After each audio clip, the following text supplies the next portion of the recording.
네, 오늘은 그 세례식이 있어서 제가 아까 전에 가운을 깜빡해서 입고 다시 왔습니다. 가운을 입는 이유는 이제 제 자신을 가린다는 의미죠. 세례를 베푸시는 분이 하나님이라는 것을 알게 하기 위해서 오래전부터 전통적으로 자신을 가려왔었고요. 또 이전에는 말씀을 할 때에도 선포할 때에도 그냥 검은색만 입고 하는 이유도 말씀을 전하는 사람이 집중이 아니라 말씀 자체가 집중을 해야 하기 때문에 그랬던 전통이 있습니다. 하지만 제가 양복을 입고 설교를 한다 그래서 여러분이 특별하게 제가 입은 것으로 이렇게 주목을 하지는 않을 것 같아서 제가 특별한 옷을 입지는 않기 때문에 그래서 설교할 때까지는 제가 가운을 입지는 않습니다. 네, 그러면 우리가 오늘 또 성탄절을 맞이하여 성탄의 메시지가 기록된 누가복음 2장 8절에서 14절까지의 말씀입니다. 제가 13절로 잘못 전달을 한 것 같은데 오늘 14절까지의 말씀을 보도록 하겠습니다. 누가복음 2장 8절에서 14절까지의 말씀을 제가 오늘은 봉독하도록 하겠습니다. 그 지역의 목자들이 밤에 밖에서 자기 양떼를 지키더니 주의 사자가 곁에 서고 주의 영광이 그들을 두루 비추매 크게 무서워하는지라. 천사가 이르되 무서워하지 말라. 보라, 내가 온 백성에게 미칠 큰 기쁨의 좋은 소식을 너희에게 전하노라. 오늘 다윗의 동네에 너희를 위하여 구주가 나셨으니 곧 그리스도 주시니라.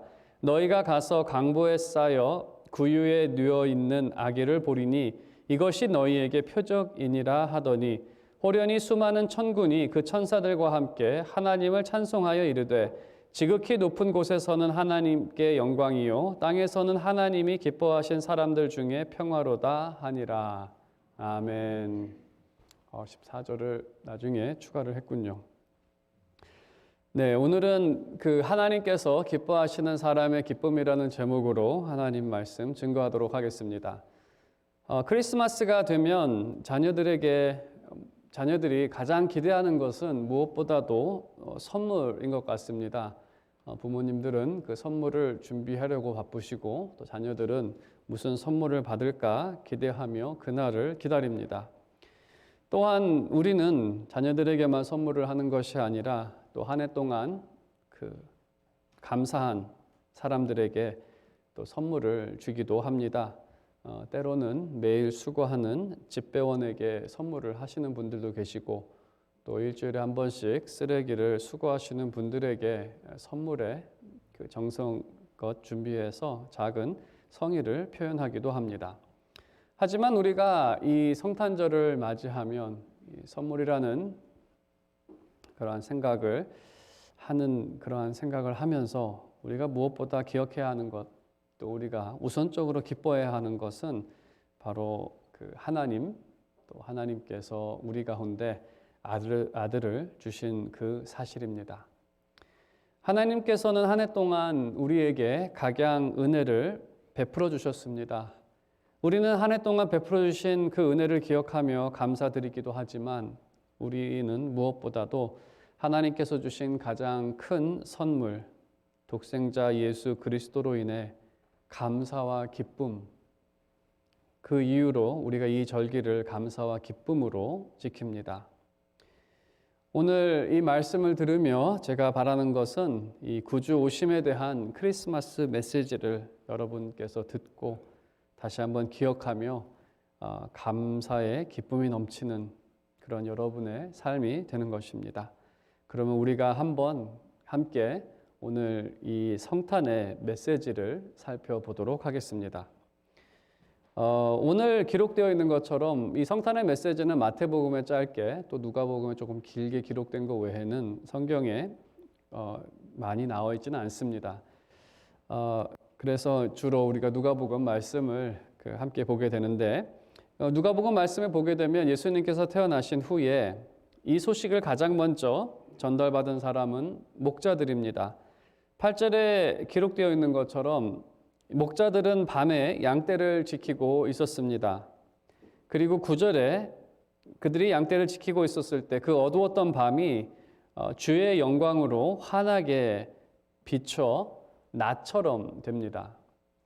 그 다른 성경의 구절에서 보게 되면 하나님의 영광이 그 해가 없어도 환한 낮처럼 되어 있다라는 그 표현을 보게 되었을 때 그 주의 영광이 그들 가운데 비쳤다는 것은 그냥 이 웬만한 강한 불빛이 아니고 한여름에 정말 쨍쨍 찌는 그러한 강한 태양, 그러한 태양이 아주 어두웠는데 갑자기 그렇게 밝은 태양이 그들 가운데 강하게 비쳤다는 것입니다.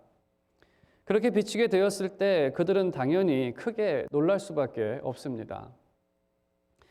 누가복음은 이 어두움과 또 주의 영광의 빛이 그들 가운데 비쳤다라는 이 말씀을 우리에게 전달하면서 이 말씀을 듣는 사람들은 당연히 이사야서 60장의 말씀을 연상하게 됩니다. 그 누가복음 전체가 이 이사야서에 대한 언급들이 워낙 많기 때문에 이렇게 그 연상해서 보는 것이 합당한 것 같습니다. 이사야서 60장 1절과 2절에 보게 되면 이렇게 기록이 되어 있습니다. 마지막 날에 대한 하나님의 말씀입니다. 일어나라 빛을 발하라 이는 내 빛이 이르렀고 여호와의 영광이 너 위에 임하였음이라. 보라 어두움이 땅을 덮을 것이며 깜깜함이 만민을 가리우려니와 오직 여호와께서 내 위에 임하실 것이며 그의 영광이 내 위에 나타나리니. 그래서 이 어두움과 하나님의 영광은 이제 그 하나님의 영광이 그 어두웠던 그곳에 나타났다는 것을 상징적으로 보여주고 있습니다. 어둠이 땅을 덮었다는 것은 상징적인 것으로서 죄와 사망의 지배를 의미합니다. 누가복음 이 장을 해설한 많은 사람들도 이것이 상징적 의미라는 것을 말하고 있습니다.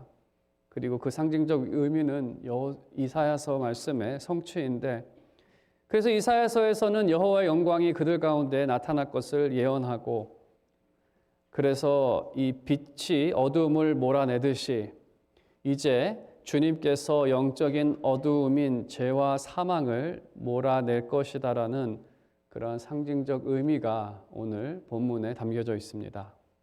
그리고 이 사실은 천사들을 통해 전달된 메시지, 그 메시지를 통해서 다시 한번 우리에게 확인해 주고 있습니다. 천사들은 무서워하고 있는 그 목자들에게 무서워하지 말라, 보라라고 합니다. 이 말씀은 이전에 그 스가랴 엘리사벳이 아기를 낳겠다라는 그 소식을 전한 천사, 또 마리아에게 전한 그 메시지, 거기서 동일하게 두려워하지 말라, 보라라고 하면서 하나님께서 하실 그 사역에 대해서 설명을 합니다. 이것이 반복되어서 나오는데 여전히 이 말씀도 그것에 연결해서 복음의 말씀을 그들에게 전한다는 것입니다.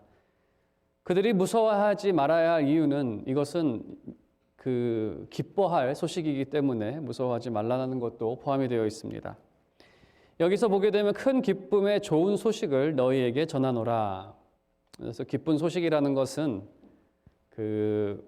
다른 말로 하면 복음을 어떤 부분에서는 복음이라고 번역을 하는데 여기서는 기쁜 소식으로, 좋은 소식으로 번역을 했습니다. 아무튼 같은 단어입니다. 복음, 너희에게 복음을 전하노라. 그래서 이사야서의 말씀을 아시는 분들이라면 하나님께서 복음에 대해서 이렇게 말씀하신 것을 알 것입니다. 또 이사야서 누가복음에서 자주 언급된 이사야 61장 말씀인데 이렇게 예언되어 있습니다. 주 여호와의 영이 내게 내리셨으니 이는 여호와께서 내게 기름을 부으사 가난한 자에게 아름다운 소식을 전하게 하려 하심이라. 나를 보내사 마음이 상한 자를 고치며 포로된 자에게 자유를, 갇힌 자에게 노임을 선포하며. 여기서 보게 되면 아름다운 소식, 복음입니다. 복음의 내용은 무엇입니까?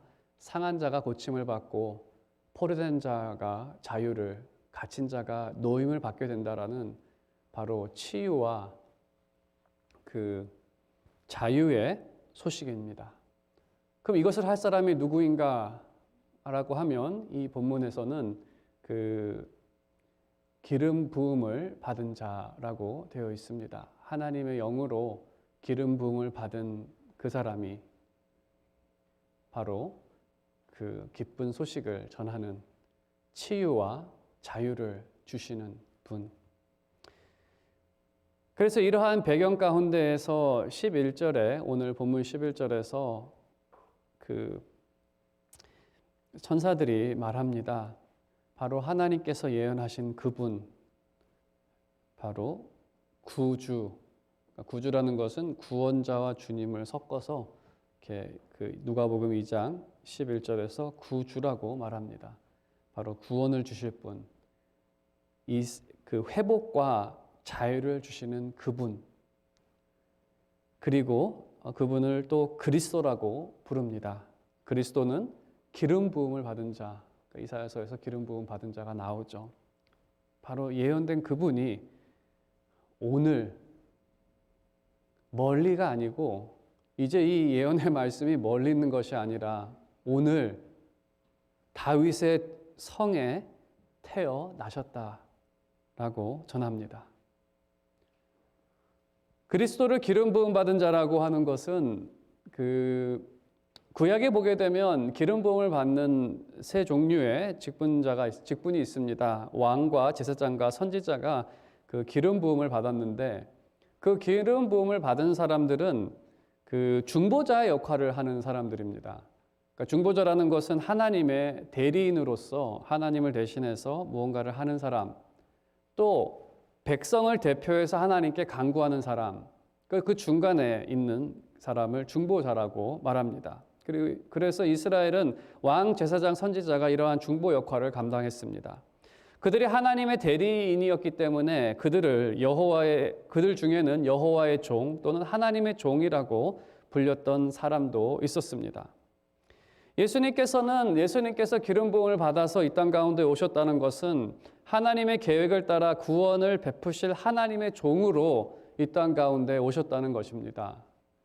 빌립보서 2장 7절에 있는 것처럼 하나님과 동등된 분이시지만 동등됨을 취하지 아니하시고 종의 형상으로 이 땅 가운데 오셨고 십자가에 죽으실 때까지 복종하신 그러한 종으로 오셨습니다.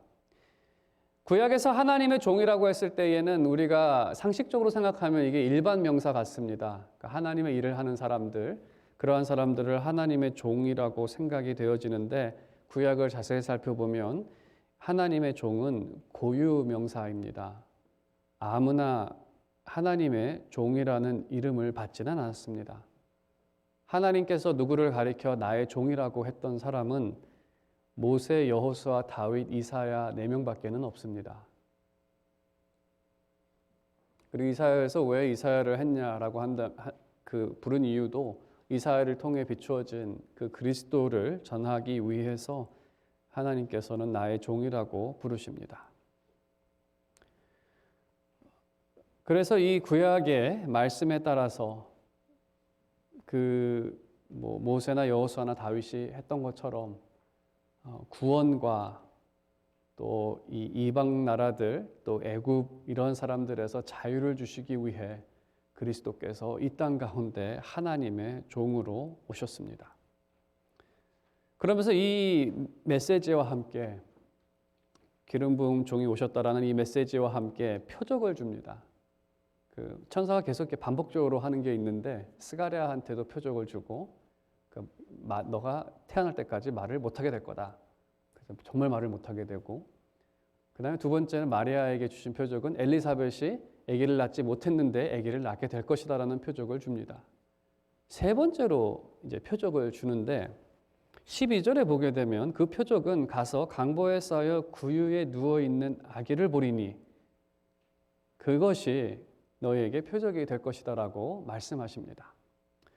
이 말씀이 좀 독특한 부분이 있습니다. 그 독특한 거는 지금까지 앞에 두 가지 갑자기 사람이 말을 못하게 되는 일이 벌어진다든지 아니면은 아이를 전혀 갖지 못했던 그 나이에 한 명도 아이를 낳지 못한 불임이었던 그 여인이 아이를 갖는다는 거 이게 상당히 좀 기적적인 그러한 요소가 있습니다.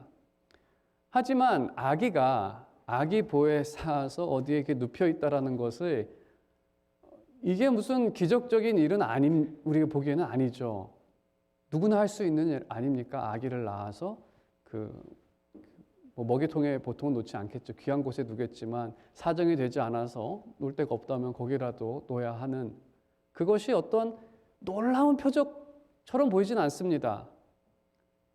오히려 그 아기 위에 뭐 별들이 왔다 갔다 할 거다, 뭐 이런 표적을 보여줬다면은 좀 뭔가 기적적인 그러한 모습일 텐데, 어떻게 이게 표적이 될 수 있을까라는 그러한 궁금증이 좀 생기죠. 강보에 쌓여서 구유에 누워 있는 아기를 보는데 그게 표적일 것이다. 여기서 말하는 표적은 그 구약 말씀의 배경에서 표적을 말하고 있습니다. 당연히 이 표적은 상당히 이 아이러니하게 생각하면은 역설적으로도 생각해 볼 수 있습니다. 이 하나님이시기 때문에 어떤 표적을 봐도 그건 너무나 자연스러운 거죠. 하나님이니까. 오히려 하나님이 구유에 누워 있는 것이 좀 반대되는 그러한 모습이긴 합니다. 하지만 여기서 강조하고자 하는 것은 이사야서 53장 2절에서 3절, 바로 여호와의 종에 대한 말씀입니다. 여호와의 종은 이러한 모습으로 너에게 올 거라고 하나님께서 말씀하셨는데, 이사야서 53장 2절 3절 말씀입니다. 그는 주 앞에서 자라나기를 연한 순 같고 마른 땅에서 나온 뿌리 같아서 고운 모양도 없고 풍채도 없은즉 우리가 보기에 흠모할 만한 아름다운 것이 없도다. 그는 멸시를 받아 사람들에게 버림받았으며 간고를 많이 겪었으며 질고를 아는 자라. 마치 사람들이 그에게서 얼굴을 가리는 것 같이 멸시를 당하였고 우리도 그를 귀히 여기지 아니하였도다. 여기서 표현을 보게 되면 이렇게 풍성한 어떤 식목이 있는 것도 아니고 정말 마른 땅에서 어떤 잎이 나오는 것도 아니라 그 뿌리, 하얀 뿌리, 볼품없는 그런 뿌리가 나오는 것 같은 모습이라고 말합니다. 그리고 누구도 그를 흠모하지 않았고 오히려 멸시를 받았고 사람들이 귀하게 여기지 않는 그러한 모습으로 여호와의 종이 올 거라고 예언하고 있습니다.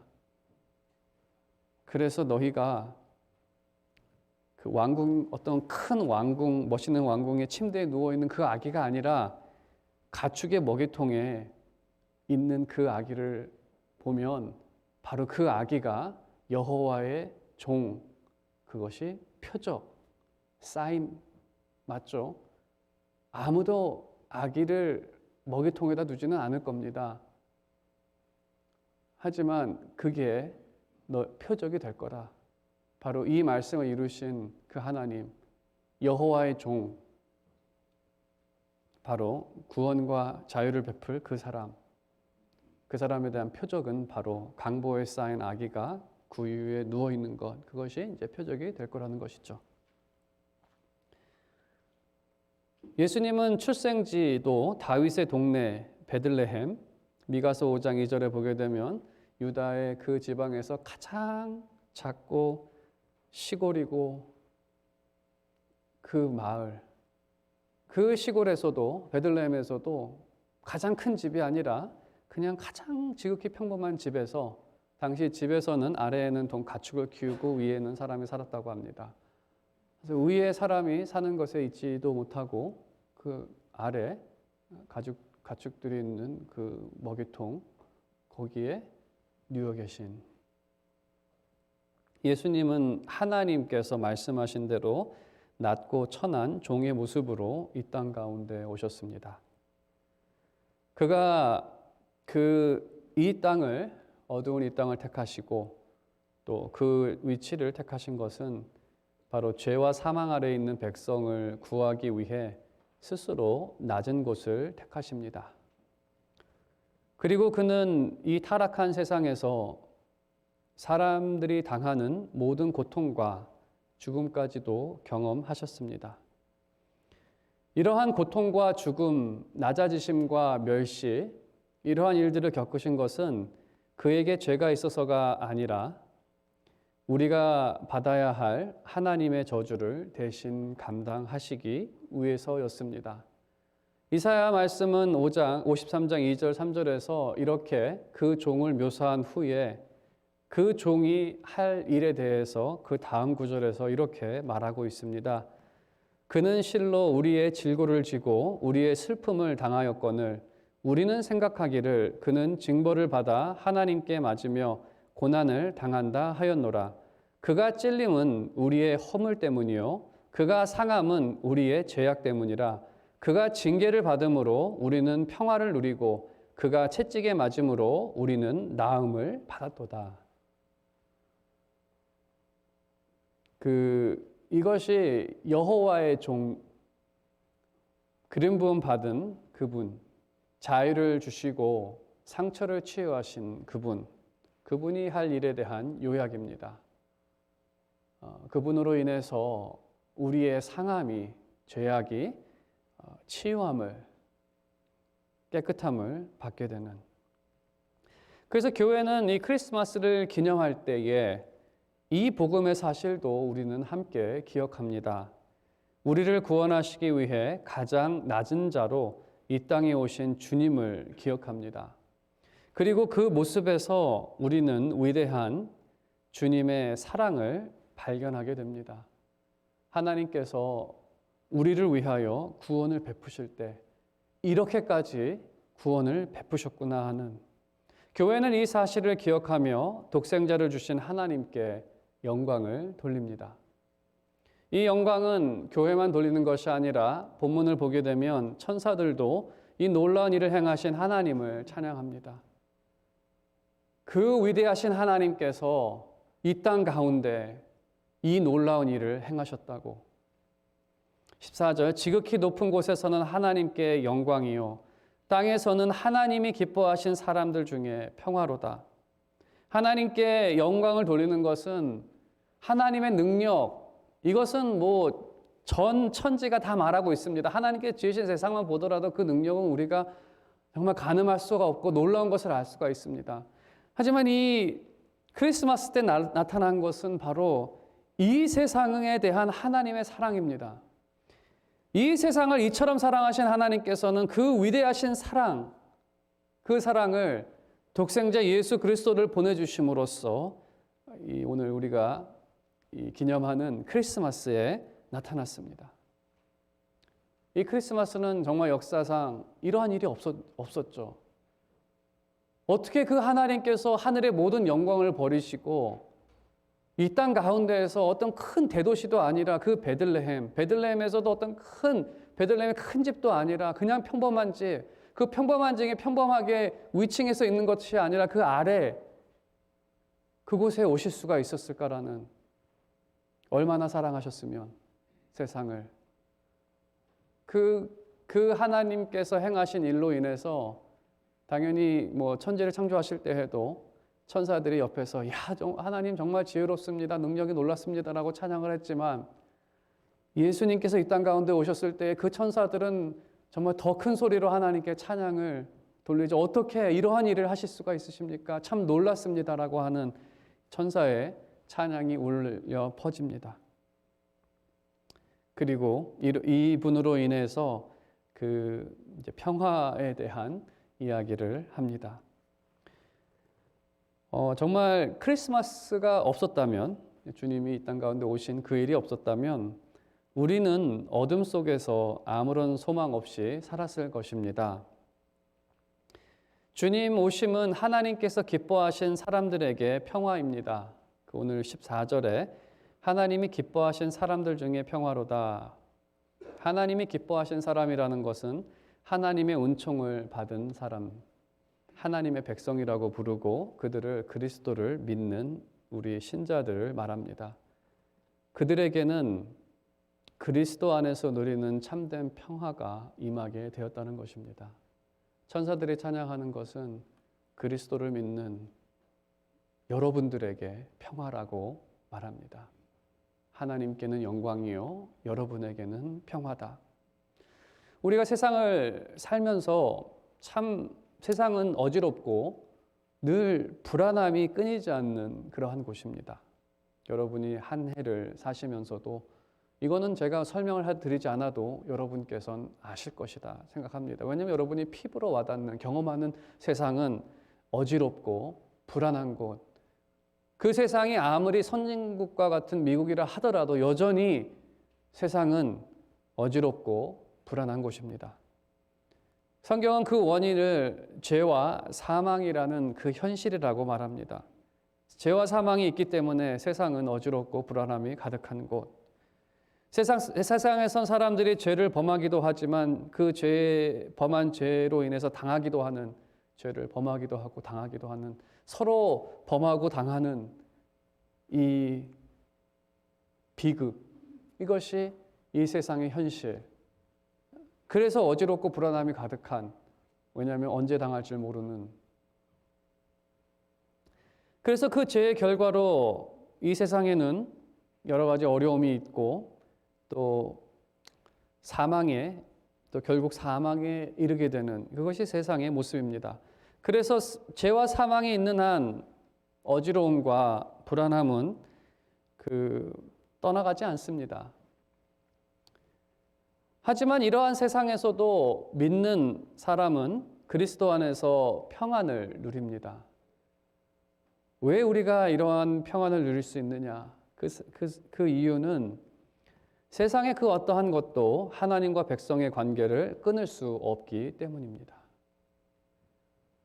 우리가 무엇을 하여도 그리스도 안에 있는 사람이 아무리 큰 죄를 범했다 하여도 그것은 하나님의 관계를 끊을 수가 없는데, 우리의 죄가 얼마나 아무리 크더라도 그것이 독생자 예수 그리스도를 보내신 그 하나님의 그 역사를 취소시킬 수 있으시겠습니까? 독생자를 주셨는데, 야, 너 너무 안 되겠다, 이거 취소하자라고 하지 않으시겠죠. 하나님 앞에 용서받지 못할 죄는 없습니다.